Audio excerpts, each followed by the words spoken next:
BJP के राजस्थान के पूर्व प्रदेशाध्यक्ष सतीश पूनिया ने न्यूज 18 से खास बात में सभी 25 सीटें राजस्थान में जीतने का दावा किया, तो वहीं कांग्रेस पर निशाना भी साधा। न्यूज 18 देख रहे हैं आप और आपके साथ हूं मैं लखवीर सिंह शेखावत।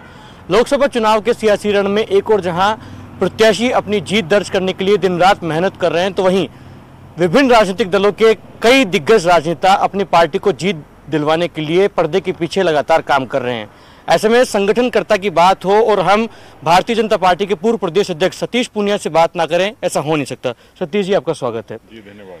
मैं आपसे जानना चाहूंगा कि लोकसभा चुनाव का रण है और भारतीय जनता पार्टी जो कि राजस्थान में पिछले 2 बार के लोकसभा चुनाव में 25 की 25 सीट दर्ज करती आई है, इस बार किस प्रकार का मिजाज नजर आ रहा है?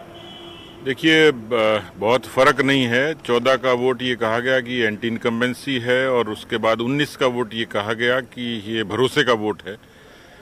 प्रधानमंत्री जी ने जो कहा है कि ये 24 का वोट जो है वो भविष्य का वोट है।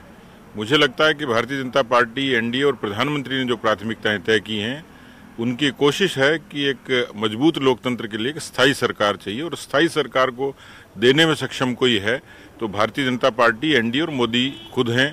कि तो कुल मिलाकर पिछले 5 साल में जो कांग्रेस की सरकार थी तो उसके खिलाफ भी एक एंटी इनकम्बेंसी थी, जिसकी परिणति ये हुई कि वो सत्ता से बाहर हो गए।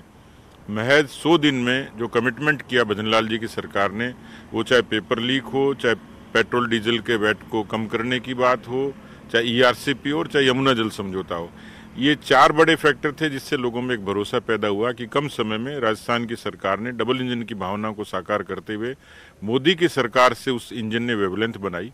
और इसलिए ये स्वाभाविक मुद्दे हैं कि जिन मुद्दों के आधार पर बीजेपी जनता के बीच में जा रही है, उससे ये पता लगता है कि जैसे राजस्थान में भी कांग्रेस पार्टी नैतिक रूप से हार चुकी, उनके बड़े लोग चुनाव लड़ने से परहेज कर रहे थे। नहीं तो लोगों का एक धारणा थी कि इनके मजबूत लोग और अभी वक्त हुआ एक छोटे से ब्रेक का, लौटकर तुरंत